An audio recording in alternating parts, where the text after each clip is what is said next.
Hey guys, thanks for tuning in today. Just wanted to go over a few exercises to help load up your joints properly, fire up your muscles properly before you go out for a run. Now you can do this right before a run. It'll take about 5 to 6 minutes to do as a dynamic warm-up, or you can integrate these things in a strength and mobility program that you do separately as well. Or you can just do both, and that's even better. Now the goal of this is to help decrease some of the discomfort that you might be having and hopefully minimize injury risk down the road and help you run a little bit more efficiently at the same time. Okay, so let's just start with 5 squats, nothing too crazy here. Just want to get some blood flow to the legs before we start testing the limits here. Great. And then from there, we're going to drop down to one knee. Totally fine to use a pillow if you want. We're just going to put some weight through that ankle joint. Want to load up that ankle. This is kind of the motion your ankle goes through as it absorbs load while you're running and hitting the ground. So we just want to make sure it's fully prepared for that. So now we're going to shift and then lift. Try to load up that ankle a little bit more. Try to keep our upper body upright if we can. Now you can push up on your arms as if the lift is too much, or you can just continue with the regular shift that we were doing before.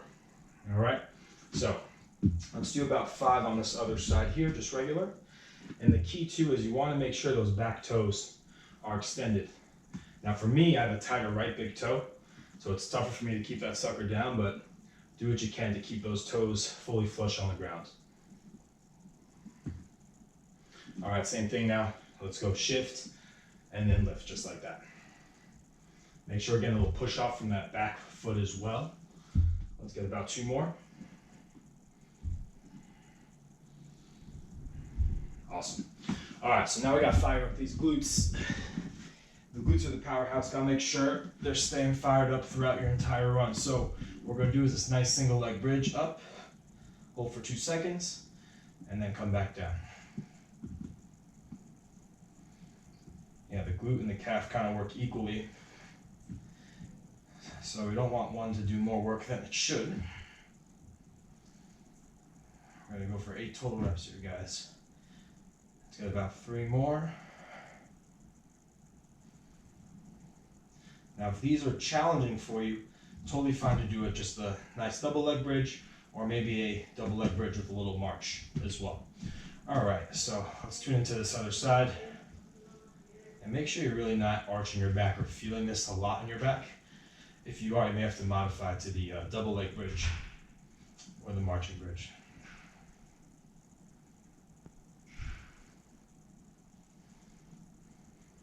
Now I should be feeling that glute work. If you're feeling more hammy than glute, totally feel free to kind of bend the knee a bit more.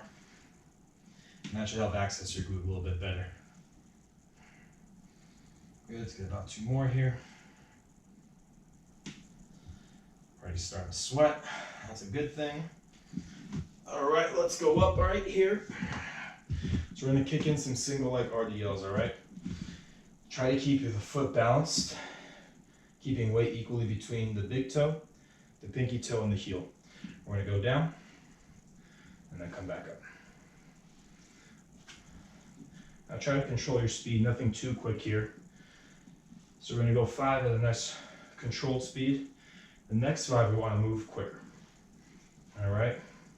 This has to be slightly quicker than what you did before. I know these aren't easy. Do the best that you can, stay upright.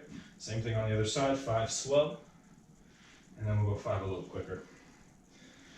And it's important to kind of change the tempo of the muscle contractions, because when you're running, you're performing these contractions at a much quicker speed, so we want to start to simulate that a bit more in this type of programming. Good. Going for the quicker ones here.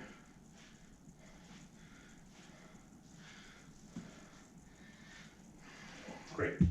All right, so now we talked about how the glute and calf have to work together. So let's start clicking in that calf here. We're gonna go up against the wall, and we're gonna kind of work and push ourselves almost vertically up into the wall. So it's gonna look something along the lines of this.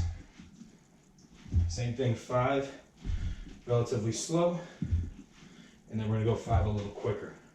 Now the key is you wanna make sure you're going up on those toes on the right leg, and make sure you're bringing the hips close to the wall as well.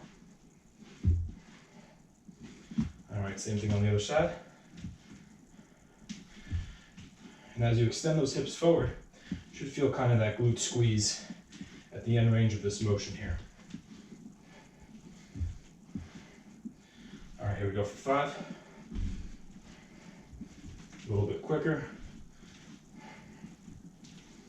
Awesome. All right, so now we're just gonna go for some standard double leg hopping, anywhere from 20 to 25 times, just to load up that Achilles a little bit, load up that calf, get it nice and sprungy. All right, you should be good to go. Go have a good run. If you're gonna go for a run right now, make sure you're wearing a mask. Definitely a good idea to try these things before your run, or mix them in with your strength and mobility program throughout your week. If you guys have any further questions, check us out at Sophos Health. We'll be posting more videos. Check us out on Instagram as well. Hopefully this information is helpful, and hopefully you guys will tune back in. Thanks a lot, guys. Bye.